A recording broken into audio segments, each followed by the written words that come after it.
Gujarat's #1 engineering university, Sankalchand Patel University, 9642706257.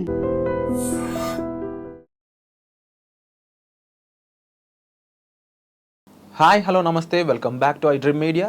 ఈరోజు మనతో ఉన్నారు హైకోర్టు అడ్వకేట్ అయిన పృథ్వీ గారు.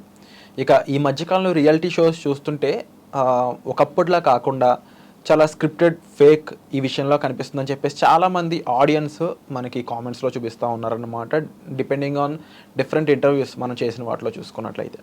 అయితే రీసెంట్గా ఒక ఫేమస్ సింగింగ్ రియాలిటీ షో విషయానికి వచ్చినప్పుడు ఎలిమినేట్ అయిన సింగర్ ప్రవస్తి అనే అమ్మాయి చేసిన ఆరోపణలు ఏవైతే ఉన్నాయో ఇప్పుడు సంచలనమైన సెన్సేషన్ అయిన స్టేట్మెంట్స్ అనేవి బయటకు రావడం జరిగింది.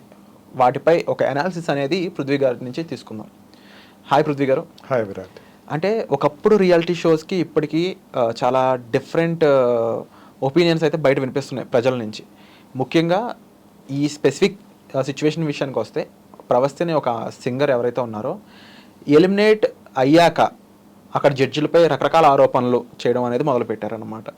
మొదటిగా అక్కడ జడ్జెస్ అనేవాళ్ళు తన పాడిన పాటలు ఫస్ట్ తను ఎంచుకున్న పాటలను కాదు వేరే పాటలు తీసుకోండి అని చెప్పడం అయి ఉండొచ్చు. తను పాడిన పాటలు అంత బాగా లేదని చెప్పేసి, లేకపోతే తన పాడిన పాటలపై అప్రిషియేషన్ తనకి కావాల్సినంత ఇవ్వలేదు అని చెప్పేసి రకరకాల ఆరోపణలు అయితే అమ్మాయి చేయడం జరిగింది. అయితే ఇక్కడ ఏ కోణంలోంచి చూసినా కూడా తప్పు ఎవరిది అనేది ఎవరు చెప్పలేకపోతున్నారన్నమాట. సో రెండు రకాలుగా మాట్లాడుకుందాం మనం ఇక్కడ, రెండు కోణాల్లోంచి చూద్దాం క్లియర్గా. ముందు సింగర్ సైడ్ నుంచి చూసినట్లయితే, ప్రవస్తి అనే అమ్మాయి సైడ్ నుంచి చూసినట్లయితే జనాలు ఏమంటున్నారంటే, నువ్వు ఎలిమినేట్ అవ్వనంత వరకు కూడా ఈ విషయాలు ఏది కూడా మాట్లాడలేదు, అంతకు ముందు ఎలిమినేట్ అవ్వడానికి ముందు ఎన్నో పాటలు పాడున్నావు, అక్కడ ఎన్నో ఎపిసోడ్లు జరిగినాయి, ఆ టైంలో ఎప్పుడు కూడా ఇలా జరిగింది అని చెప్పేసి నువ్వు వాయిస్ రైజ్ చేయలేదు, ఎలిమినేట్ అయ్యాక ఈ ఆరోపణలు చేయడం అనేది సెల్ఫిష్గా అనిపిస్తున్నాయని చెప్పేసి జనాలు కామెంట్ చేస్తున్నారు. ఇప్పుడు ఏమనిపిస్తుంది ఈ కోణంలో చూస్తుంటే? ప్రవస్తి ప్రస్తావన చూస్తే కనుక Virat, no doubt she is a good singer, దాంట్లో డౌట్ లేదు. ఇంతకుముందు ఉండే షోస్కి ఇప్పుడు ఉండే షోస్కి అనేకమైన వ్యత్యాసాలు ఉన్నాయి. అనేకమైనటువంటి కొన్ని ప్రమాణాలు తప్పాయి, కొన్ని ప్రమాణాలు కాంప్రమైజ్ అవుతున్నారు జడ్జెస్ కూడా అని చెప్పేసి చెప్పడం. ఇప్పుడు పాడుతా తీగ అనేసరికి ప్రవస్తి చేసినటువంటి ప్రోగ్రాం పాడుతా తీగలో ఒకప్పుడు బాలసుబ్రహ్మణ్యం గారు ఒక్కళ్ళే నడిపిన షో అది. ఇంకెవరు సింగర్ తీసుకున్నా Balasubrahmanyam and x singer, Balasubrahmanyam and y singer, Balasubrahmanyam and z singer. Show అంతా కూడా బాలసుబ్రహ్మణ్యం గారు ఒక ఇంపాక్ట్ అయితే దాని మీద తీసుకొచ్చారు. ఆయన నడిపిన నాళ్ళు కొంచెం గౌరవంగా ఉంది. ప్రవస్తి కూడా చెప్పేది అదే ఫస్ట్ నుంచి. అందరూ ఇప్పుడు వచ్చేసరికి ఆ ప్రమాణాలు కనపట్టలేదు, కొంచెం మోసగా ఉంది, కొంచెం కాంప్రమైజ్ అవుతున్నారు. జడ్జెస్ కూడా ఫేవరెటిజం ఉంది, కొంచెం వాళ్ళు ఫేవరెట్గా ఉండే వాళ్ళకి ఒక రకంగాను, ఫేవరెట్గా లేని వాళ్ళకి ఒక రకంగా మార్క్స్ ఇస్తున్నారు. ఇవన్నీ ఏదో అమ్మాయి అంటే ఇది ఆ మెయిన్ పాయింట్ జనాలు అడిగేది కూడా ఏంటి అంటే, నీ మీద కాకుండా వేరే మీద ఫేవరెటిజం చూపించడానికి ఎవరు అక్కడ నెపోటిజం అనే అంశం కానీ లేకపోతే వాళ్ళకి సంబంధించిన రిలేషన్షిప్ కానీ ఎక్కడ ఏమి లేవు, అందరూ ఈక్వల్ పీపుల్. అండ్ నీకన్నా వాళ్ళు బెటర్గా పాడడం వల్ల మాత్రమే వాళ్ళకి అప్రిషియేషన్ ఎక్కువ వెళ్ళింది తప్ప ఇంకేం కాదు. ఇది ప్రాపర్గా ప్యూర్గా ఒక కాంపిటీషన్ ఇలాగే ఉంటుంది అని చెప్పేసి జనాలు చెప్తా ఉన్నారు. ఎందుకు ఇలా అంటున్నారు జనాలు అంటే, కేవలం ఆమె ఎలిమినేట్ అయ్యాక ఈ విషయాలు తీసుకొచ్చింది కాబట్టి. సో ఇందులో ఫేవరెటిజం లేదు, జడ్జెస్కి ఫేవరెటిజం ఇవ్వాల్సిన అవసరం లేదు అని చెప్పేసి వాళ్ళ పాయింట్. ఇప్పుడు ఇండియన్ డ్రీమ్స్ సింగర్స్ వచ్చేసిన తర్వాత అండ్ అంతకుముందు హిందీలో కూడా అనేకమైన షోస్ నడిచిన తర్వాత ఇండియన్స్ మెయిన్గా తెలుగు వాళ్ళే ముగ్గురు సింగర్స్ హైలైట్ అవ్వటం, ముగ్గురు సింగర్స్ టాప్ 1 పొజిషన్లో రావటం జరిగింది. ఈ పాడుతా దిగ ప్రోగ్రామ్ ఏంటంటే ఇట్స్ ప్యూర్లీ ఈ తెలుగు రాష్ట్రాలకు సంబంధించినటువంటి సింగర్ అండ్ కొంతమంది తమిళియన్స్, కెనాడియన్స్ కూడా తెలుగు సెటిల్ పీపుల్ ఉన్నటువంటి వాళ్ళు సంగీతం అనేటువంటి విద్యను అభ్యసించి దాంట్లో కళలో కొంచెం ప్రావీణ్యం పొంది వచ్చినటువంటి సింగర్స్. ఈ నేషనల్ షో ఏదైతే ఉందో ఆ ప్రమాణాలు లాగా ఇది లేదు, లేకపోతే ఆ ప్రమాణాలు లాగా ఇది నడపట్లేదు, అంతకుముందు ఇట్లా లేదు, అక్కడ నెపోటిజం ఎవరి మీద లేదు, ఇప్పుడు నా మీద చూపిస్తున్నారు, లేకపోతే నెపోటిజం వాళ్ళ మీద చూపించాలి కాబట్టి నన్ను పక్కన పెడుతున్నారు అని చెప్పేసి ఒక అమ్మాయి బయటకు వచ్చి చెప్పింది అంటే ఒకటి ఆలోచించాలి. ఒకటి మాత్రం నో డౌట్, అమ్మాయి ప్రవస్తి చెప్పింది పక్కన పడేసేసి లేదు అట్లాంటి ఏం కాదు, ఇక్కడ ఏమి ఫేవరెటిజం జరగట్లేదని చెప్పడానికి ఏం లేదు. అమ్మాయి 4 ఎలిగేషన్స్ రైజ్ చేసింది. ఒకటి, తన డ్రెస్ సెన్స్ మీద ఒకటి మాట్లాడింది, రెండోది వాయిస్ గురించి మాట్లాడింది, మూడోది సాంగ్స్ సెలెక్షన్ గురించి మాట్లాడింది, నాలుగోది జడ్జిమెంట్ గురించి చెప్పింది. ఇప్పుడు జడ్జిమెంట్ గురించే మాట్లాడింది అనుకోండి, మనం చెప్పే జడ్జిమెంట్ గురించి అనేసరికి అమ్మాయి ఏదో కొంచెం లీనియంట్గా తీసుకుంటుంది, లేదా జడ్జెస్ కొంచెం అటు ఇటు ఉన్నారు అని చెప్పేసి అమ్మాయి అనుకుంటుంది ఇది తప్పు లేకపోతే ఉప్పు అనుకోవచ్చు. అమ్మాయి ఫస్ట్ టైము ఇప్పటివరకు ఏ సింగింగ్ కాంపిటీషన్లో ఎవరు రేస్ చేయని ఒక టాపిక్ ఎత్తింది. కొంచెం నా డ్రెస్ వాడకంలో కొంచెం డిఫరెంట్గా వాడారు. నాకు డ్రెస్ని ఎక్స్పోజర్ అడుగుతున్నారు, అది నేను చేయలేదు, లేకపోతే డ్రెస్ అన్నది ఈ రకంగా వేసుకోమని చెప్పారు. సాంగ్స్ కంపారిజన్లో కూడా ఆ సాంగ్కి ఈ డ్రెస్ ఏంటి, ఈ డ్రెస్కి ఆ సాంగ్ ఏంటి అని చెప్పేసి కూడా తను చెప్తూ జరిగింది. నాంపల్లి స్టేషన్ కాడ సాంగ్ పాడేటప్పుడు కొంచెం అంటే సార్ ముఖ్యంగా ఏ విషయం ముందుకు తీసుకెళ్ళినా కూడా అమ్మాయి ఆ విషయంలో కూడా జడ్జెస్ని తప్పుపడుతుంది తప్ప మేనేజ్మెంట్ అది జడ్జెస్కి సంబంధం లేని విషయం ఆ డ్రెస్సింగ్ అనేది తను వాళ్ళని కూడా తప్పుపడుతుంది. అంటే నాకు డ్రెస్ సెలక్షన్ ఇట్లా ఇవ్వలేదు అని, అంటే జడ్జెస్కి ఏం సంబంధం ఉండదు కదా ఆర్గనైజేషన్ మొత్తం. నేను అంతే ఆ పాడతా తీగ ఆర్గనైజేషన్ లేకపోతే ఆ టీమ్నే తన మొత్తం చెప్పడం జరిగితే ఖచ్చితంగా ఇంత అన్ని కోణాల్లో అమ్మాయి క్రిటిసైజ్ చేస్తుంది అంటే బయటకు వచ్చేసింది కాబట్టి అమ్మాయి క్రిటిసైజ్ చేస్తుంది అన్నది కొంచెం మనం డౌట్ పడవచ్చు. ఇప్పుడు నీ జడ్జి సరిగ్గా ఇవ్వలేదు జడ్జిమెంట్, పృథ్వీ గారు సరిగ్గా జడ్జిమెంట్ ఇవ్వలేదండి, నాకు మేబీ ఫేవరెటిజం ఉండొచ్చు అనుకోవచ్చు. జడ్జిమెంట్ ఇవ్వలేదు ఒకటి, నాకు ఈ డ్రెస్ వేసుకోమని ఇబ్బంది పెట్టారని ఒకటి, అండ్ నాకు సాంగ్ సెలెక్షన్లో నాకు ఎటువంటి వాల్యూ ఇవ్వలేదు, నాకు సాంగ్ సెలెక్షన్స్ ఇవ్వలేదు అన్నది ఒకటి. ఆ అమ్మాయి కొన్ని స్టేజెస్ దాటి ఆ స్టేజ్కి వచ్చింది. ఎలిమినేషన్స్ కొన్ని అయిన తర్వాత ఆ అమ్మాయి she stood up to one position. ఇప్పుడు సింగర్ని క్యాల్కులేట్ చేసేటప్పుడు అనేకమైన తీసుకుంటారు విరాట్. ఇప్పుడు ఒక సింగర్ని జడ్జ్ చేసేటప్పుడు వాళ్ళు వాళ్ళు పాడేటువంటి గమకాలు ఎట్లా ఉన్నాయి, వాళ్ళ పిచ్చి ఎట్లా తీసుకున్నారు. ఒరిజినల్గా సాంగ్ ఒకటి ఉంటుంది, ఒక తెలుగు సాంగ్ని వీళ్ళు పాడాలి, ఆ పాడినప్పుడు ఆ సింగర్ పాడినటువంటి పిచ్ ఏంటి, వీళ్ళు పాడుతున్న పిచ్ ఏంటి, వాళ్ళు గమకాలు ఎట్లాగా వాళ్ళు వాడారు, ఈ అమ్మాయి ఎట్లా వాడింది, అండ్ పాజెస్ ఎట్లా ఉంది. బాలసుబ్రహ్మణ్యం గారు అయితే బ్రీత్ చూసేవారు, బ్రీత్ కూడా బ్యాలెన్స్డ్గా తీసుకున్నారా లేదా, అండ్ స్టైల్ టోన్లో స్టైల్ కావాలి, టోన్లో ఒక కాన్ఫిడెన్స్ ఉండాలి, ఇన్ని తీసుకునేవారు. ఇవన్నీ కూడా ఒక సింగర్కి తెలుస్తాయని అయితే నేను అనుకోవట్లే. ఒక సింగర్ నేను పాడుతున్నాను అనుకోండి, నా పాట నాకు నచ్చుతుంది, మీ పాట మీకు నచ్చుతుంది. మిమ్మల్ని జడ్జ్ చేసే జడ్జి మీ పాటలో ఉండేటువంటి ట్యూన్స్ చూస్తారు. ఆ ట్యూనింగ్ చేసేటప్పుడు they are experts in it, no doubt. ఇప్పుడు ఆ రోజున ఉండేటువంటి జడ్జెస్ ఎవరైనా సరే, సునీత గారు కావచ్చు, మిగతా సింగర్స్ ఎవరైనా, వాళ్ళందరికీ ఎంతవరకు అంటే కొన్ని వేల సాంగ్స్ పాడేశారు. ఒక సాంగ్ పాడాలనుకో విరాట్, అదే ఒక డే అంతా రిహార్సల్స్ చేస్తారు కదా. అంటే అక్కడ ఉండేటువంటి మ్యూజిక్ డైరెక్టరు, ఇన్స్ట్రుమెంట్స్ వాళ్ళు అందరూ వాళ్ళతోటి కూర్చుని పాడించడం, లేదు మాకు సాటిస్ఫాక్షన్ రాలేదు, కొంచెం ఒక స్థాయి పెంచండి, లేదు బీట్స్ పెంచండి, ఇవన్నీ వాళ్ళ ట్యూన్ ఎట్లా కావస్తే అట్లా వాడుకుంటారు కదా. ఆ టోన్లో కూడా కొంచెం హస్కీ టోన్ రావాలని చెప్పేసి అడుగుతూ ఉంటారు. సింగర్లు అంటే అక్కడ యాక్ట్ చేసేటువంటి యాక్టరు వాళ్ళ యొక్క బాడీ లాంగ్వేజ్ దీని రెండు సింక్ అవ్వాలంటే ఎంతగా వాళ్ళు ఒక సాంగ్ బయటికి డెమాన్స్ట్రేట్ అయ్యి బయటకు వచ్చి సక్సెస్ రేట్కి వెళ్ళేటప్పుడు ఎంత ఎక్సర్సైజ్ చేస్తారో ఈ అమ్మాయికి అంత ఎక్స్పీరియన్స్ ఖచ్చితంగా ఉండదు కదా విరాట్. ఈ అమ్మాయి ఎవరికి పాడలేదు ఇంతకుముందు. ఒకసారి మ్యూజికల్ డైరెక్టర్ చేతికి వెళ్తే వాళ్ళు తెలుస్తుంది మ్యూజికల్ డైరెక్టర్ ఏం కోరుకుంటాడు ఒక వ్యక్తి దగ్గర నుంచి అని చెప్పి. కోరుకుంటాం అంటే టోన్ ఎట్లా కోరుకుంటాడు అనేది వీళ్ళకి తెలుస్తుంది. వచ్చే సింగరు అంతగా లేకపోయినా సరే దగ్గర ఆ ప్రమాణాలు తీసుకొస్తున్నారు. దగ్గర దాంట్లో మ్యూజికల్ డైరెక్టర్ కూడా ఉన్నారు, దాంట్లో నో డౌట్. ఇద్దరు మ్యూజికల్ డైరెక్టర్స్ కూర్చున్నారు అండ్ ఒక రైటర్ కూర్చున్నాడు. ఆ రైటర్ యొక్క భావం ఉంటుంది. ఇవన్నీ ఆమె చూజ్ అయిందా లేదు. దాంట్లో కూర్చునేది ఎవరు? Musical director, writer and singer, ముగ్గురు కూర్చున్నారు జడ్జెస్. రైటర్ ఎంతవరకు ఆలోచిస్తాడు? నేను ఆ అమ్మాయి పాడినటువంటి పాట ఏదైతే ఉందో ఆ పాట ఇంకో రైటర్ రాసినా ఈ రైటర్ రాసినా సరే నేను అడిగినటువంటి తన రైటర్ రాసేటప్పుడు తన మైండ్లో ఒక పాట పాడుకుంటాడు. నేను అనుకున్న ట్యూన్ ఇది కాదు కదే, ఇదై ఉండొచ్చు అన్నటువంటి కరెక్షన్స్ ఏ తను చూసుకుంటాడు. మ్యూజికల్ డైరెక్టర్ అయితే ఏం ఎక్స్పెక్ట్ చేస్తున్నాడు ఈ సాంగ్ నుంచి అనేది మ్యూజికల్ డైరెక్టర్ చూసుకుంటాడు. వీళ్ళిద్దరికీ సంబంధించి ఎంతవరకు పాడాలన్నది సింగర్, ఈ ముగ్గురు కలిసి ఒక జడ్జిమెంట్కి వస్తారు. జడ్జిమెంట్స్కి వచ్చేటప్పుడు ఖచ్చితంగా వాళ్ళు డిస్కస్ చేసుకుంటారు, నో డౌట్. సింగర్ అడుగుతుంది మ్యూజికల్ డైరెక్టర్ని, మీరు ఈ సాంగ్ జడ్జ్ మీరు విన్నారు కదా, మీకు అనుకున్న లెవెల్స్లో వచ్చినాయా ఖచ్చితంగా సింగర్ అడుగుతుంది. అండ్ అతను మళ్ళీ తను అడుగుతాడు, రైటర్ని అడుగుతాడు, మీరు రాసినటువంటి ఆ సాహిత్యం అన్నది ఉద్దేశం ఇదేనా? ఇప్పుడు ఒక ప్రణయ గీతం ఉందనుకోండి, ప్రణయ గీతం డిస్కో సాంగ్లో పాడలేరు కదా. అవును, అది ఖచ్చితంగా వాళ్ళు డిస్కస్ చేసుకుంటారు.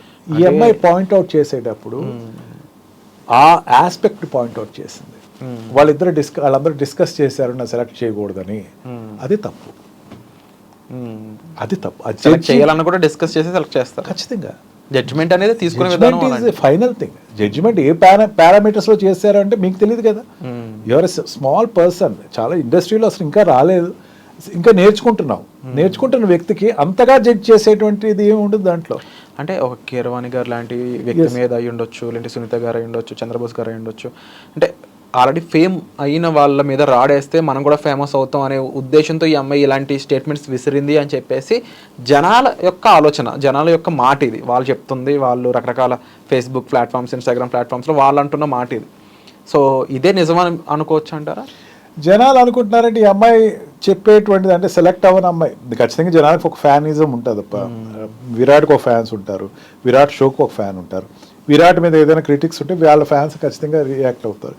అది కూడా ఒక రియాలిటీ షోలో ఆ అమ్మాయికి కొంతమంది ఫ్యాన్స్ ఉంటారు, ఆ అమ్మాయి ఫ్యాన్స్ అమ్మాయి పాట నచ్చిన వాళ్ళు కొంతమంది ఉంటారు, వాళ్ళు రియాక్ట్ అవుతారు ఖచ్చితంగా. ఆ అమ్మాయిని తీసేసారు, ఎలిమినేట్ చేశారు కాబట్టి ఖచ్చితంగా అమ్మాయి చెప్పింది కరెక్టే అంటారు. వాళ్ళు మీడియాలోకి వచ్చి చెప్పచ్చు, లేదా కొంతమంది ఎస్ అమ్మాయి చెప్పేది కన్విన్సివ్గానే ఉంది, ప్రీవియస్ కూడా ఇట్లాగే జరిగింది, ఒక ఎక్స్పీరియన్స్ అయ్యింది అని చెప్పేసి అడగచ్చు, నో డౌట్. కానీ ఒకటి మర్చిపోద్ది విరాట్, పాడుతా తీయగా అన్నది ఈ రోజున 80% to 90% ఆఫ్ ద సింగర్స్ని ఆక్యుపై చేసేసుకుంది. ఒక శ్రీరామ్ కావచ్చు, లేకపోతే ఇంకొక లేడీ సింగర్స్ కావచ్చు, వీళ్ళందరూ ఎక్కడి నుంచి వచ్చారంటే పాడుతా తీయగా నుంచి వచ్చారు. 80% పాడుతా తీయగా నుంచే సింగర్స్ అన్న వాళ్ళు బయటకు వస్తున్నారు. అంటే ఆ షోలో ఫేవరెటిజం చూపించాల్సిన అవసరం లేదు కదా అనేది లేదు. ఉంటే పాయింట్ ఉండదని నేనైతే అనుకోను. నేను డెఫినెట్గా ఉందని మాత్రం నేనైతే అనుకోను. డెఫినెట్లీ ఆ అమ్మాయికి వాళ్ళు తీసుకున్న జడ్జిమెంట్ మీద కొన్ని అబ్జెక్షన్స్ ఉండొచ్చు. ఈవెన్ బాలసుబ్రహ్మణ్యం గారు కూడా కొన్ని షోస్లో నేను సింగర్స్ చెప్పిన ఇంటర్వ్యూస్ నేను చూశాను. ఆ రోజున నువ్వు ఇట్లా పాడితే బాగుండేదమ్మా అని చెప్పి స్టేజ్ మీద అన్న తర్వాత ఆయన ఆలోచించి మళ్ళీ ఫోన్ చేసి, లేదమ్మా నేనే ఎక్కడో నీ ట్యూన్ కరెక్ట్గానే ఉంది, నేనే కరెక్ట్గా ఫాలో అవ్వలేదు, నాకు కొంచెం ప్రాబ్లం ఉంది అని చెప్పేసి ఆయన చెప్పటం జరిగింది. అంత పెద్ద మనిషి ఫోన్ చేసేసరికి మేము చాలా ఆనందపడ్డామని కొంతమంది సింగర్స్, వెటరన్ సింగర్స్ చెప్పడం నేను అయితే I followed some interviews. Judge ఒకప్పుడు సింగర్స్ మెచ్యూరిటీ అంత గొప్పగా ఉండేది అంటారా? లేకపోతే ఎందుకంటే ఇప్పుడు తప్పు అక్కడ ఇన్ కేస్ జడ్జిమెంట్ ఇలా ఉన్నా కూడా వాళ్ళు సైలెంట్గానే ఉన్నారు, ఏ మీడియాకి ఎక్కాల్సిన అవసరం చేయలేదు. అలాగే అంత పెద్ద సింగర్ అయ్యిండు, ఆయన కూడా తిరిగి ఫోన్ చేసి సారీ చెప్పిన సందర్భాలు ఉన్నాయంటున్నారు. బట్ ఇప్పుడు కేవలం మీడియాని ఫేమ్ కోసం యూజ్ చేసుకున్న సిచ్యువేషన్ లాగే కనిపిస్తుందా అంటారా ఈ విషయం మొత్తం? అమ్మాయి మొన్న ఇంటర్వ్యూ చూశాను ఒకటి, నేనైతే ఇంకా ఫ్యూచర్లో పాటలు పాడను అని చెప్పేసింది. ఈ సెన్సేషన్ క్రియేట్ చేయడానికి తగ్గట్టు ఇంటర్వ్యూ లాగా ఉంది. మేబీ కావచ్చు. అమ్మాయి అయితే దీనివల్ల అడ్వాంటేజ్ పొందుతారు అంటే అమ్మాయి అయితే స్టేట్మెంట్, నేను తర్వాత పాటలు పాడను, ఏ షోస్కి వెళ్ళను నేను, సెలక్షన్స్కి కూడా వెళ్ళను నేను అని ఒక మాట అయితే చెప్పింది. అది ఎంతవరకు ఉంటుందని చిన్న అమ్మాయి చెప్పింది కాబట్టి దాన్ని పారామీటర్ తీసుకోవచ్చు అన్నది. ఆ రోజు జరిగినటువంటి షోలో మనకి ఈవెన్ క్లిప్స్లో చూసింది ఏంటంటే, ఆ రోజు అమ్మాయి డిస్క్వాలిఫై అయిన తర్వాత వాళ్ళ మదరు వెంటనే స్టేజ్ ఎక్కి అక్కడ చేసిన రభస అన్నది అందరూ చూడటం, అదంతా కూడా కొంచెం ఖచ్చితంగా ఇది ఉంది ఇట్లాగా, అమ్మాయిని వెంటనే ఇక్కడ మీరు దిగిపోండి అని సింగర్ వాళ్ళు మదరుని సింగర్స్ అడగటం, అక్కడ ఉండే జడ్జెస్ అంటాం, ఇదంతా కొంచెం ఆ షో అయితే నడిచింది. ఆ షో కంటిన్యూషన్గా ఈ అమ్మాయి ఇంటర్వ్యూ వచ్చింది. ఈ ఇంటర్వ్యూ వచ్చిన తర్వాత ఏమనిపిస్తుందంటే ఆ అమ్మాయి మనోభావం ఎక్కడో దెబ్బతింది. అది ఎంతమంది నేను జస్టిఫై, ఈవెన్ బాలసుబ్రహ్మణ్యం గారు పైనుంచి దిగినా, కండ్రసాల గారు పైనుంచి దిగి వచ్చినా, లేదమ్మా నువ్వు ఇక్కడ తప్పు పాడావు, నీకు ఆ స్థాయికి రాలేదు, తీసుకోలేదేమో ఓటమి తీసుకోలేకపోవడం అన్నది చెప్పినా సరే ఆ అమ్మాయి కన్విన్స్ కాకపోవచ్చు. ఎందుకంటే ఆ అమ్మాయి షీఈస్ బీన్ డిస్క్వాలిఫైడ్ అయినటువంటి ఇంతకుముందు సింగర్స్ ఎవ్వరు కూడా ఇప్పటివరకు బయటకు రాలి. ఇంకా పెద్ద ఆశ్చర్యకరమైన విషయం ఏంటంటే విరాట్, ఈ రోజున ఉన్న పెద్ద సింగర్స్ అందరూ కూడా ఒకప్పుడు సెకండ్ ప్లేస్, థర్డ్ ప్లేస్లో వచ్చిన వాళ్ళు, ఫస్ట్ ప్లేస్లో వచ్చిన వాళ్ళు రాలా, సెకండ్ ప్లేస్, థర్డ్ ప్లేస్ వచ్చిన వాళ్ళు ఈరోజు పెద్ద పెద్ద సింగర్స్ అయ్యారు. మేల్ సింగర్స్ కావచ్చు, ఫీమేల్ సింగర్స్ కావచ్చు. ఆ కాంపిటీషన్లోకి వెళ్ళటమే గొప్ప. అది మర్చిపోతున్నారు. ఏ సింగర్ అయినా అది మర్చిపోతున్నారు. టాలెంట్ షోస్లో ఎంతవరకు ఉండాలంటే యువర్ టాలెంట్ ప్రూవ్ అవునంత మాత్రాన your not a failure. Balasubrahmanyam గారు అనేక షోస్లో ఆల్మోస్ట్ ఆల్ ప్రతి షోస్లో చెప్తారు ఆయన, మీరు ఒకవేళ షోలో కనుక మీరు విన్ అవ్వకపోతే ఇట్ డజంట్ మీన్ దట్ మీరు మంచిగా పాడలేదు కాదు, మీరు విన్ అయ్యారు. ఎవరిలో? ప్రజల హృదయాల్లో విన్ అయ్యారు. మాకుండేటువంటి కొన్ని పారామీటర్స్లో అది ఏదో ఆపింది తప్ప అది మీకు అనవసరమైన విషయం. మీరు దానికి సీరియస్గా తీసుకోకండి.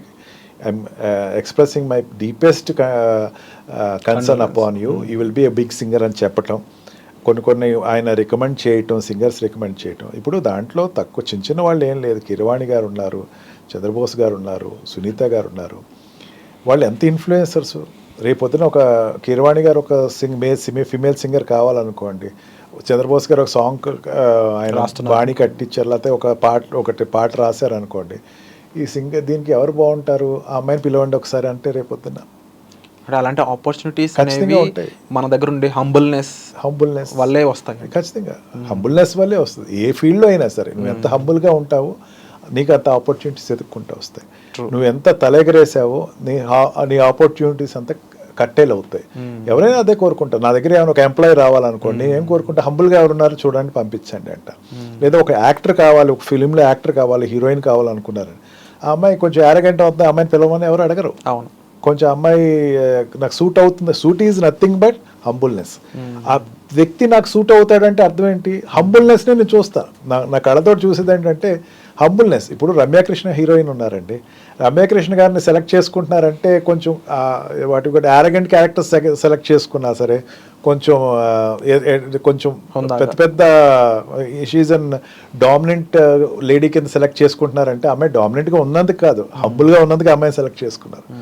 ఎంతో హంబుల్గా ఉంటుంది ఆ అమ్మాయి, కానీ ఈ క్యారెక్టర్ సరిపోతారు. అంటే వీళ్ళకి కావాల్సిన యారగెంట్ పిక్చరైజేషన్. టాలెంట్ ఒకటే సరిపోదు, హంబుల్గా ఉండడం ఖచ్చితంగా ఉండాలి. Humbleness is most important. Discipline is very much important. మీడియాలోకి రావచ్చు, తప్పేం లేదు. విరాట్, నాకు అన్యాయం జరిగింది చెప్పటం భావ స్వేచ్ఛ ఉన్నది. కాకపోతే భావ స్వేచ్ఛ ఉందని చెప్పేసి ఒక షోని ఇంతగా దిగచార్చడం ఎక్కడో నాకు కొంచెం ఎందుకో I'm not satisfied with. Personally I'm not satisfied with. Equally ఆ అమ్మాయి కొంచెం లో అయ్యింది. కాంపిటీషన్స్లో ఎట్లా ఉంటుందంటే ఈవెన్ ఒక జూనియర్ డ్రామా షోస్ కానీ, లేకపోతే చిన్నపిల్లలు పాడతా తీగలో జూనియర్స్ చేసిన సాంగ్స్ కానీ, ఆ టాలెంట్ ఆ అమ్మాయి అక్కడికి వచ్చి పాడిందా, she is the greatest person in the eye of public. అక్కడికి రాగలిగిందా సరిపోద్ది. అందుట్లో అమ్మాయి ఒక మాట ఉంది, నా ఎక్కడ ఆడిషన్స్ ఏం చేయలేదు, నాకు వీడియోస్ చూసి సెలెక్ట్ అయ్యి చేశారు అని చెప్పి. ఎంత పెద్ద మాట విరాట్ అది. She's really deserved singer. ఖచ్చితంగా అమ్మాయికి మంచి భవిష్యత్తు ఉంది. ఒక ఆక్రోశం బయట పెట్టుకుంది, నేను సెలెక్ట్ అవ్వకపోవడానికి కారణాలు ఇవి అని చెప్పేసి ఏదో బయట పెట్టుకుంది. తర్వాత ఇంటర్వ్యూస్లో అవి కొన్ని డైల్యూట్ చేసిందంటే ఇట్లా ఉండొచ్చు కదా అని చెప్పేసి యాంకర్స్ అడుగుతూ ఉంటే మేబీ కావచ్చు అని చెప్పేసి అనుకుంది. తర్వాత ఇంటర్వ్యూస్లో అమ్మాయి కొంచెం స్లో డౌన్ అవటం కూడా జరిగింది. అది కూడా మనం అబ్జర్వ్ చేసాం. ఎయిదర్ వే చూసుకుంటే అటు జడ్జెస్ కూడా it is a warning call, ఖచ్చితంగా ఇట్స్ ఎ వార్నింగ్ బెల్ అని చెప్పచ్చు. ఈ అమ్మాయి చెప్పినటువంటి ఇంటర్వ్యూస్ వల్ల జడ్జెస్ కూడా కొంచెం అలర్ట్ అవుతారు విరాట్, నో డౌట్. ఎక్కడైనా నెపోటిజం ఏదైనా ఉంటే కనుక డ్యాన్స్ షోస్ కానీ, లేకపోతే సింగింగ్ కాంపిటీషన్ కానీ, డ్రామా షోస్ కానీ, ఖచ్చితంగా judges will have that. Okay, నన్ను పబ్లిక్ చూస్తున్నారు, మెయిన్ పార్టిసిపెంట్స్ నన్ను అబ్జర్వ్ చేస్తున్నారు. ఇదివరకు అట్లాగేదో నువ్వు డిస్క్వాలిఫై అయిపోయావు మన మొహమ్మే చెప్పేస్తే తీసుకునే పద్ధతులు లేదు. నేను తీసుకునేటప్పుడు కొంచెం ఒళ్ళు జాగ్రత్తగా రాయాలి జడ్జిమెంటు అని చెప్పేసి అమ్మాయి ఈవెన్ వీఆర్ జడ్జెస్ అని చెప్పేసి అంది. లీగల్గా ఇట్లాగే ఉంటారా అని అమ్మాయి అడిగింది. దానికి నేను చెప్తున్నా, జడ్జెస్ ఒక్కసారి కామెంట్ వస్తే కనుక ఒకరు కూడా హంబుల్గా షోని ముందుకు తీసుకెళ్లే విధంగానే ఉండాలి. జడ్జెస్ అయినా పార్టిసిపెంట్స్ అయినా సింగర్స్ వైజ్గా చూసుకున్నా, సింగర్స్ వాళ్ళకి కూడా ఓకే మనల్ని ఇంతగా కేర్ తీసుకోవాలి మన గురించి జడ్జెస్. ఆ అమ్మాయి ఖచ్చితంగా ఒక ప్లాట్ఫామ్ అయితే క్రియేట్ చేసింది, నో డౌట్. సింగర్స్ని అంత ఈజీగా తీసి పడేయటానికి లేదు, ఏదో చిన్న రీజన్స్ తోటి తీసి పడేయటానికి లేదు. మనకు కూడా రైట్ ఉంది, మనం కూడా బయటకు రావచ్చు. మనం కూడా ఏదైనా దాంట్లో ఒక అన్యాయం జరిగితే మనం బయటకు వచ్చి మనం చెప్పుకోవచ్చు అనేది ఆ అమ్మాయి ఇంటర్వ్యూస్ వల్ల బయటకు వచ్చింది. ఎయిదర్ వేగా చూసుకున్నా సరే కొన్ని డిసడ్వాంటేజెస్ ఉన్నాయి, అడ్వాంటేజెస్ ఉన్నాయి. But one thing or other, ఒక కళాకారునికి జరగాల్సిన అన్యాయం జరిగిందని అయితే నేను పర్సనల్గా ఫీల్ అవుతున్నాను. అమ్మాయి డిస్క్వాలిఫై అవ్వటం అంటే నాకు కూడా కొంచెం పెయిన్గానే అనిపించింది. No doubt she's a good singer. కొంచెం ఎక్కడో అమ్మాయి మేబీ అమ్మాయి సాంగ్ సెలక్షన్స్లో కానీ లేకపోతే సాంగ్లో పాడటంలో ఎక్కడైనా తప్పు ఉందని ఆ అమ్మాయి గ్రహించి ఒక స్టెప్ బ్యాక్ వేసి ఉంటే బాగుండేది. This is not an end, this is a starting. అవును, బాలసుబ్రహ్మణ్యం గారు చెప్పారు, ఇది మొదటి అడుగు పడింది, మర్చిపోద్దు. పెద్దలు చెప్పారు ఓటమి అనేది మొదటి మెట్టు గెలుపుకి అని చెప్పేసి. ఆ విధంగానే ప్రతి ఒక్కరు చూసి దాన్ని స్పోర్టివ్గా తీసుకోవాలి. అండ్ ఎందుకంటే ఒకరి మీద ఒక స్టేట్మెంట్ పాస్ చేసాక దాన్ని వెనక్కి తీసుకోలేం. నాలుక అనేది అతిపెద్ద ఆయుధం అని చెప్తూ ఉంటారు. అందులోనే ఒక స్టేచర్ ఉన్న వాళ్ళపై నిజాలు తెలియకుండా మాట్లాడడం అనేది అంత కరెక్ట్ కాదు. ఇన్ కేస్ అందులో ఎంతవరకు నిజం ఉంది ఏంటి అనేది అయితే ప్రూఫ్స్ ఉంటేనే ఎవరైనా నమ్ముతారు. కాబట్టి ఇంకా ఈ ఓవరాల్ సిచ్యువేషన్ మీద మీరేమనుకుంటున్నారు, మీ అభిప్రాయాన్ని కామెంట్ సెక్షన్లో తెలియజేయండి. ఆల్రెడీ చాలామంది అనుకుంటున్న చాలా విషయాలని లాయర్ గారికి నేను ఇక్కడ ఇన్ఫార్మ్ చేయడం, దాని మీద ఆయన యొక్క అనాలిసిస్ తీసుకోవడం జరిగింది. సో ఈ ఎపిసోడ్పై మీ యొక్క అభిప్రాయం ఏంటనేది కామెంట్ సెక్షన్లో తప్పకుండా మెన్షన్ చేయండి. Thank you so much sir. Thank you very much.